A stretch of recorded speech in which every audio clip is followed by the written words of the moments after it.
With the murders of two missing men, questions have swirled around what Toronto police knew and when. 5 counts of first-degree murder, and investigators aren't ruling out more victims. First, it was not a killer, then it seems to be a killer.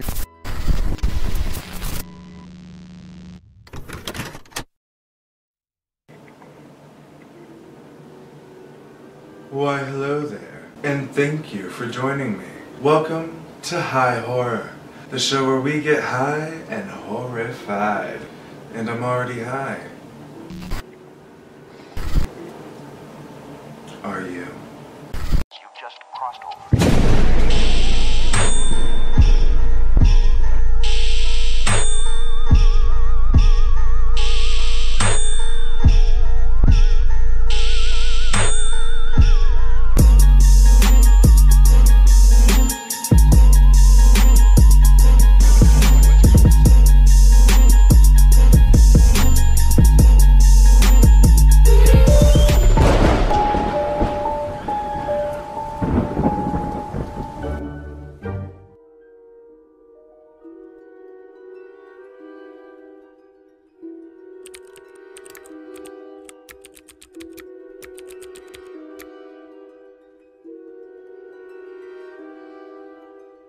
For the better part of a decade, rumors about a serial killer haunted Toronto's gay village. As one gay man after another disappeared under mysterious circumstances, people began to get scared and not wanting to go out after dark. As we all know, after dark is when the gays like to come out the most.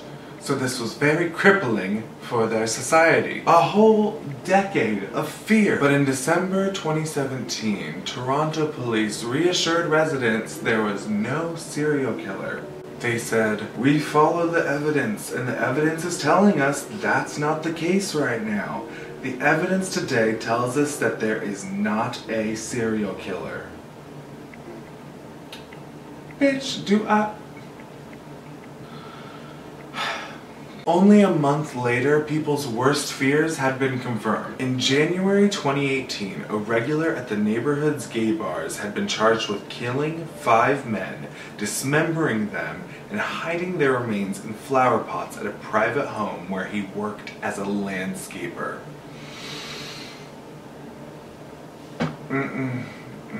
Imagine having a beautiful home with a beautiful garden. You have a landscaper come once a month, maybe twice. You've known him for years. You've given him Christmas cards every year, tipped him a few times. Then one day, you see a sale at Home Depot. You decide, that's a cute flower pot. I'm gonna get that flower pot. And then I'm gonna plant my gardenias in it. So you get home with your new flower pot. You're ready to have a gardening afternoon. You dig out your gardenias, and then, god damn, you find a human leg in your gardenias. Maybe it wasn't a leg, maybe it was a hand, maybe it was the guts. Some guts in your gardenias. This happened. Okay, well it didn't exactly happen that way, but this happened and it was very real. A day after they started digging, looking for anything from a skull to a tooth, police confirm they've found remains in one of 2 piles of compost. Some of the identified victims' remains found in those planters aren't complete. Over the spring and summer, as officials continued to comb through the planters and search a nearby ravine, they located the remains of 3 other men who had vanished years before. So, at this point, everyone knows that a serial killer was in the Toronto gay village. On January 29th, 2019, 67-year-old Bruce MacArthur, a former mall Santa Claus, pleaded guilty to 8 counts of first-degree murder, 1 for each of the 8 men he is believed to have murdered between 2010 and 2017. Many of his victims are refugees or recent immigrants from Southeast Asia or the Middle East and had struggled with addiction and homelessness and various forms of poverty and just needed someone to help them.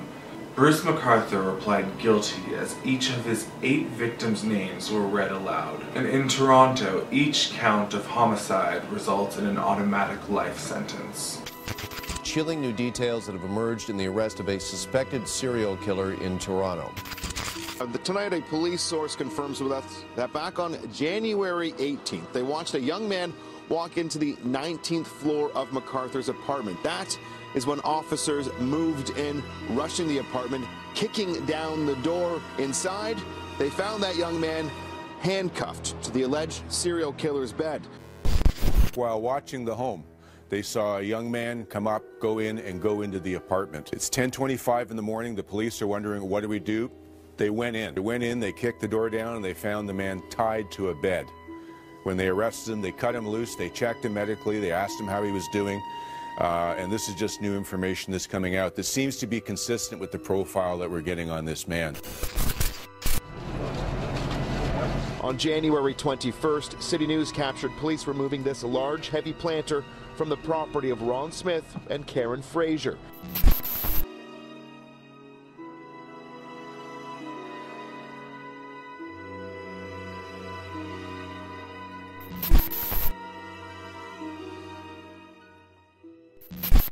I first became aware of Bruce MacArthur. It has to go back probably over a couple years of just ad hoc kind of one-off messages on various apps. He looked like Santa Claus. Like, even on his profile, his pic had a picture of him as the mall Santa. That day, it was a beautiful sunny day, clear sky. We went to the designated meeting place, and that's when I got in his truck. When I got in the truck, I had a conversation with Mr. MacArthur about a serial killer being at large. When I said there was a serial killer, he didn't respond. It was just like the conversation kind of went into what he does for a living, which possibly could have been related, I guess, in hindsight.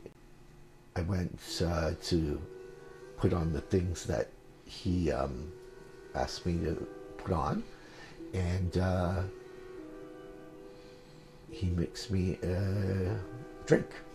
I was aware that there was GHB that was there. GHB is a drug that causes a euphoria, puts you at ease, and makes you comfortable, and a little bit heightens the sexual encounter. There's a fine line with GHB because it is the date rape drug. If you know what you're doing, you can certainly knock someone unconscious very easily. He was going to mix the GHB up for me, but I gave him instructions not to do more than 5 mils because that would make me go to sleep. That day, it was agreed that I would submit to his experience that had been indicated on his profile. His big things, as I know them, were he liked to find submissives, find their buttons that he could push, find what their edge was, yes, and then push them over it. The fear that I started to feel uncomfortable that day for the first time was I couldn't breathe. I have memories of not being able to catch my breath throughout the beginning, early on, and that made me uncomfortable and put the first red flag up that I wanted to go home, because he wasn't, I felt, respecting my limits. Basically, raping my throat. He was cutting off my airway. And I was physically to the point where I was giving panic, and I was panicked. That's the only memory I have from it, is that just this overall, I couldn't breathe, I couldn't breathe, I couldn't breathe. At this point, I started to sweat quite a bit, which for me would be an indicator that I was drugged. I had a larger dose than what I would have noticed normally. When I started to feel uncomfortable, I think at that point, that might have been the point where it was too late for me to know what was happening to a degree. I know there has been evidence that has been suggested by the police that I was unconscious, and in that evidence there is definite signs that I was in a position, bound, and ready to be killed. I don't know how long I was unconscious, but there was, at that point, I could hear the roommate was home. I didn't hear him come in the front door and that sort of noise. So the roommate was well in the apartment for a period of time by the time I was aware of him. And I did say to Bruce, I said, "Oh, your roommate's home." And I was starting to use this as my way to end this. He said the words, "Not until I come first." I asked to go home. He said I had one more task to perform. And then I gathered my stuff, and I don't remember getting home that day. When the police detective brought to my attention the fact that they had photographs of me, how do you know? I still wasn't ready to believe that I was that victim. She said to me that I was bound. I was in pretty much, for lack of a better term, because I can't disclose everything, a kill position for him. I was just the lucky one. That's all. It could happen to anyone. Some of MacArthur's victims went missing nearly a decade ago, and community leaders have been saying for years that police didn't take their cases seriously enough because of their sexuality and their race. What I and so many other people want to know is, why didn't the Toronto police take these concerns seriously? Was it because they were gay? Was it because some of them were drug addicted? Was it because they were homeless or refugees? The worst part is, in 2003, this guy pleaded guilty to beating a male prostitute with a metal pipe, and he only got 3 years of probation. His sentence required him to stay away from the gay village, away from male prostitutes, and to stop using poppers. Police knew of his previous convictions when they questioned him in 2013. They questioned him after 2 men disappeared and were last seen on dates with him. Police questioned him again in 2016 after a man claimed MacArthur had tried to choke him while they were having sex. Due to conflicting accounts, detectives chose to not press charges. Basically, the police didn't convict him, or didn't even think to believe that it was him, because he was a Santa Claus. They thought, oh, this 67-year-old man couldn't do anything. He's too old to murder somebody. When logical people see somebody who's a mall Santa being connected with, beating a person while having sex, might be kind of creepy. That's something I would look into. And apparently the courts agreed. A Toronto police sergeant has been charged with negligence. The main reason MacArthur avoided detection may have been because of his age. Bruce MacArthur is believed to be the oldest serial killer in Canadian history. Experts claim most mass killers start offending in their 20s, meaning MacArthur wouldn't necessarily have fit the profile that police were seeking. The first 2 murders do not make mention of sexual assault, but the latter 6 murders all are classified as sexual in nature. The victims showed signs of staging. Staging can mean moving a body around after it has deceased to avoid an investigation or to avoid getting caught. Or it could also mean that someone messed with the body to take pictures of it. Maybe hung them up or tied them up so that they would be in lifelike positions so that he would be able to take pictures of them as if they were still alive. One of the scariest parts about this is that he used ligatures to hold his victims, and it's unclear whether that was while they were alive, whether they consented to ligatures. If you don't know, ligatures are basically bondage ropes, kind of like this. But they are usually stronger and you can use them to tie somebody up. It's usually very sexual in nature. It just really makes me sick.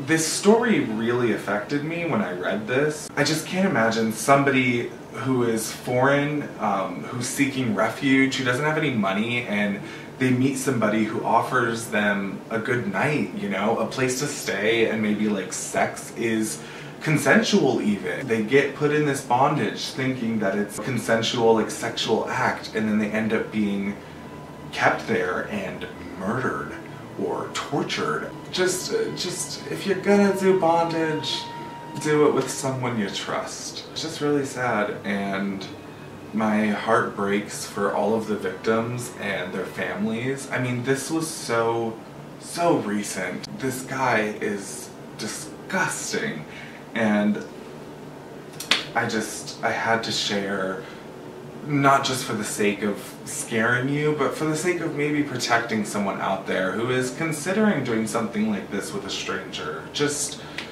don't, please, don't.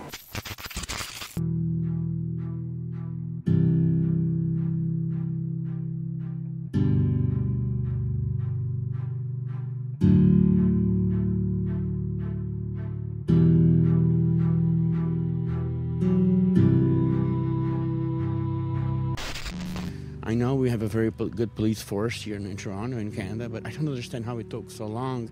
First, it was not a killer, then it seems to be a killer. At this time, we don't know who to blame, you know. I don't want to blame the cops, but there is a problem here. Guts in your goddamnias. I don't know about you, but I need to get high after that.